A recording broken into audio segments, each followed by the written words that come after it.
안녕하세요. 세종시 토지 전문 친절한 땅돌입니다.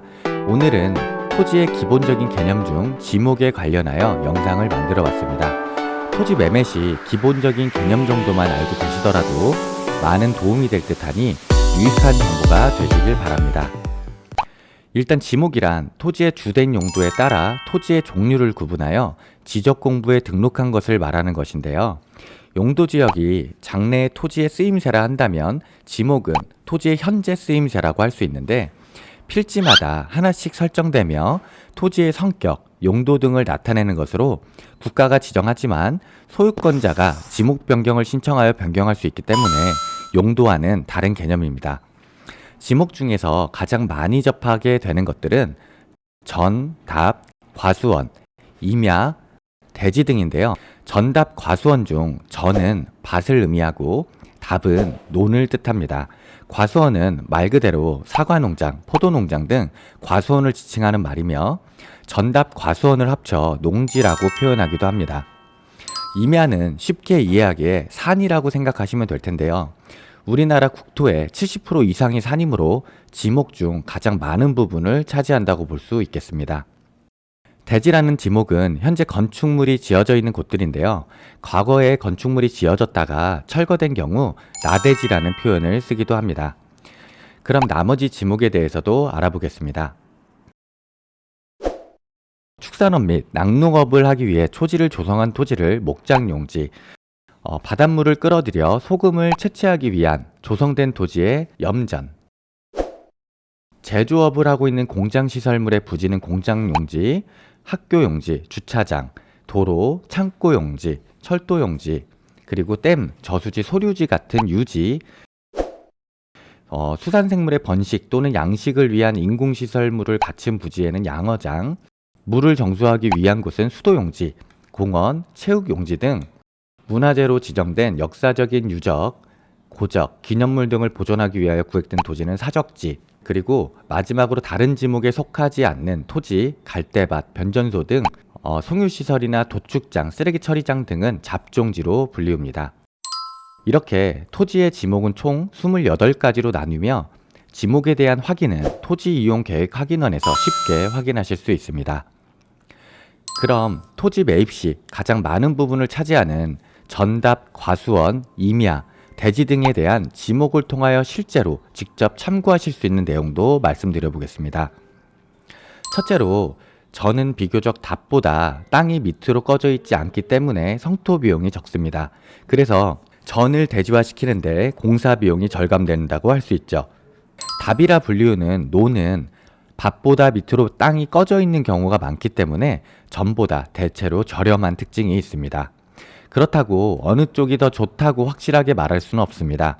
예를 들어 한 지역에서 전과 답의 지가를 비교하여 답이 많이 저렴할 경우 매입 후 성토를 하면 되지만, 꺼져 있는 높이가 사람 키보다 깊은 2m 정도 이상이 넘어가면 비용이 많이 들 수 있습니다. 이렇게 상황에 따라 달라질 수 있고, 토지의 매매 목적이 실사용보다는 투자 목적이라면 지목보다는 용도 지역이 더 중요한 요소이기 때문에 여러 가지를 잘 비교하신 후 선택하시는 것이 좋습니다. 임야는 전 답보다는 훨씬 저렴하다는 특징이 있습니다.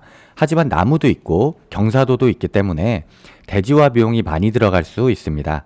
그리고 우리나라에서는 환경 문제 때문에 점점 임야에 대한 제한을 두기 시작해서, 만약 내가 매매할 토지의 지목이 임야라면 그건 역시 잘 알아보고 개발이 가능한 임야, 준보전 산지인지 체크하셔서 투자하시는 게 좋습니다. 또한 전답, 과수원 같은 농지는 지목 변경 시 농지 전용 부담금이라는 세금을 내야 하는데요. 계산법으로는 1제곱미터당 공시지가의 30%가 책정되고요. 최대 상한선이 5만원으로 내가 매매하려는 땅의 1제곱미터당 공시지가가 약 20만원일 경우 30%인 6만원이 아닌 상한 5만원으로 측정이 되고요.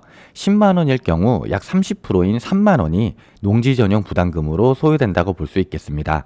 예를 들어 내가 가진 토지가 330제곱미터에 공시지가가 1제곱미터당 10만원이라면 30%인 3만원의 허가면적 330제곱미터를 곱해 총 990만원이 농지 전용 부담금이 됩니다.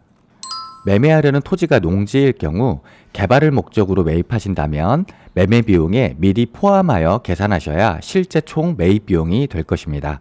마지막으로 대지를 매입할 경우 따로 지목 변경이 필요 없어 추가적인 비용 절감이 된다는 특징이 있는데요. 그렇지만 지목 변경을 필요로 하는 전, 답, 가수원, 임야에 비해 일반적으로 가격이 더 비싸게 형성되어 있습니다. 추가적으로 중요한 한두 가지 더 팁을 드려보면 국어라는 지목도 많이 보셨을 텐데요. 원래 도로에 붙어있지 않은 땅은 맹지라 하여 건축 허가가 나지 않죠. 하지만 맹지 옆에 국어가 붙어 있으면 국어 점용 허가를 통해 도로를 낼 수 있고 이는 건축 허가가 가능할 수도 있다는 의미가 되기 때문에 잘 알아두시면 좋을 것 같습니다. 다만 매입 전 전문가와 꼭 상의하셔야 합니다. 그리고 또 하나 조심하셔야 할 지목이 바로 묘지인데요.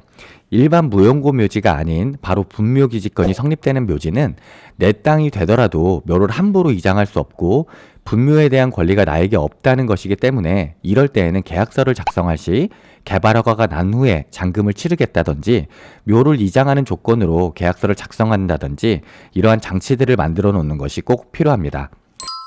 이렇게 오늘은 28가지의 지목과 그중 가장 많이 접할 수 있는 것들에 대해 알아보았는데요. 더 깊이 공부하고 마스터하려면 너무 어렵기 때문에 기본적인 것들에 대해서만 어느 정도 공부해 두셔도 토지 매매 중 최소한의 실수는 피하실 수 있을 듯 합니다. 내가 매매하려는 이 땅이 어떤 땅이며 추후 어떻게 될 수 있는지 그리고 그러한 방법에는 어떤 것들이 있는지에 대해 대략적으로도 알고 있다면 내 땅의 미래를 더 그리기 쉬우실 듯 합니다. 부족한 영상이지만 끝까지 시청해주셔서 감사드리며 다음번에는 더 유익한 영상으로 찾아뵐 테니 구독과 좋아요는 꼭 눌러주세요. 물건 접수와 함께 세종시 토지투자 상담도 함께 해드리오니 궁금하신 점이 있으시면 언제든지 연락주세요. 감사합니다.